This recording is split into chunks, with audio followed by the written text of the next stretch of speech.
Benvinguts al Friki Online, càpsula número 15. Avui parlem d'una interessant proposta que ens porta Estiberri junt amb Mundubat. Mundubat és una ONG que es dedica a defensar els drets de les dones arreu del món.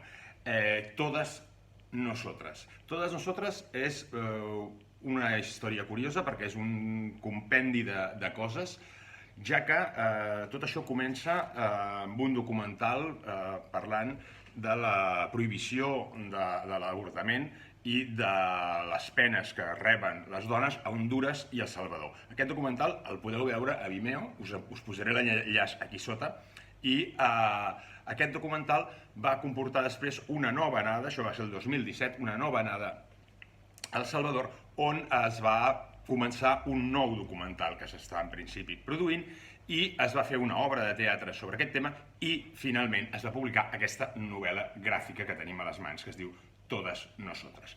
La novel·la gràfica en si el que ens recull és el testimoni de diverses dones que han patit repressió i presó per haver avortat en El Salvador i de les seves reaccions al sortir de la presó. És un còmic que ens interpel·la directament, amb un caràcter molt d'il·lustració, com podeu veure, i amb un estil molt concret i d'un vinyetatge molt suelto, que aquí sí que tenim unes vinyetes molt clares, però juga molt amb la il·lustració. Cada un d'aquests capítols ens comença amb els anys que porta a la presó i és quan surt. 17 anys després, és en el cas de Mariana. Aleshores, aquest personatge, aquesta persona real, que és Mariana, ens interpel·la explicant-nos la seva relació amb el que ha passat al sortir de la presó.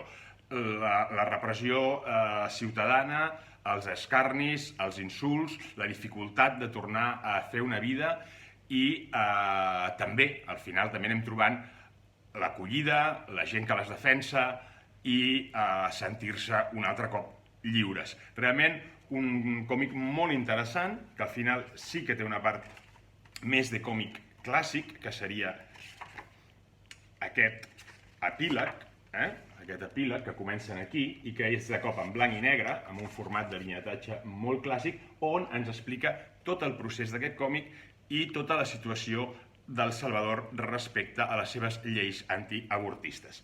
Molt interessant, amb un dibuix realment esplèndid, molt bonic i punyent, i tal com diu en el final del còmic, esperem que aquests còmics, ho diuen elles mateixes, no siguin mai més necessaris. Però de moment ho són i per tant el còmic serveix també per la denúncia. Salut i seguim llegint.